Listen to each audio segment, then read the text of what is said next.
खबर है कि तरक्याती मंसूबों में करप्शन के इल्जामात पर नैब का साबिक वजीर आला परवेज इलाही और शरीक मुल्जिमान के खिलाफ घेरा तंग।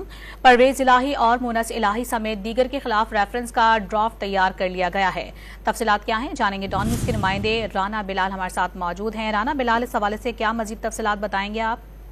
जी देखिए, तरक्याती मंसूबों में करप्शन और किक बैक्स के मामले में नैब ने साबिक वज़ीर आला परवेज इलाही, उनके खानदान और शरीक मुल्जिमान के खिलाफ घेरा तंग करने का फैसला कर लिया है। नैब लाहौर ने परवेज इलाही, मुनस इलाही समेत दीगर मुल्जिमान के खिलाफ जो रेफरेंस है उसका ड्राफ्ट तैयार कर लिया है और रेफरेंस में परवेज इलाही, उनके साहबजादे मुनस इलाही, परवेज इलाही के प्रिंसिपल सेक्रेटरी मोहम्मद खान भट्टी समेत 6 मुल्जिमान को नामजद किया गया है और जराये के मुताबिक रेफरेंस में परवेज इलाही पर इख्तियारात का नाजायज इस्तेमाल करके कौमी खजाने को नुकसान पहुंचाने का इल्जाम आयद किया गया है। और ये भी रेफरेंस में कहा गया है कि परवेज इलाही ने बतौर वजीर आला गुजरात के लिए 72 अरब के तरक्याती पैकेजेस दिए।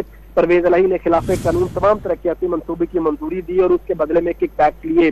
मुनस इलाही के रोल के बारे में भी रेफरेंस में ये बताया गया है कि मुतल्लिका हुकाम से मीटिंग करके मुनस इलाही जो है वो किक बैक के शेयर तय करते रहे और अपने वालिद का वजीर आला होने का नाजायज फायदा भी उठाते रहे और मुख्तलिफ स्कीमें मंजूर करवाते रहे। ये रेफरेंस का ड्राफ्ट तैयार हो चुका है। नैब रीजनल बोर्ड रेफरेंस का जायजा लेने के बाद मंजूरी के लिए ये रेफरेंस चेयरमैन नैब को भिजवाएगा और मंजूरी के बाद ये रेफरेंस जो है वो लाहौर की एहतसाब अदालत में दायर होगा। ठीक, राना बिलाल तफसीलात आप बता रहे थे, बहुत शुक्रिया आपका।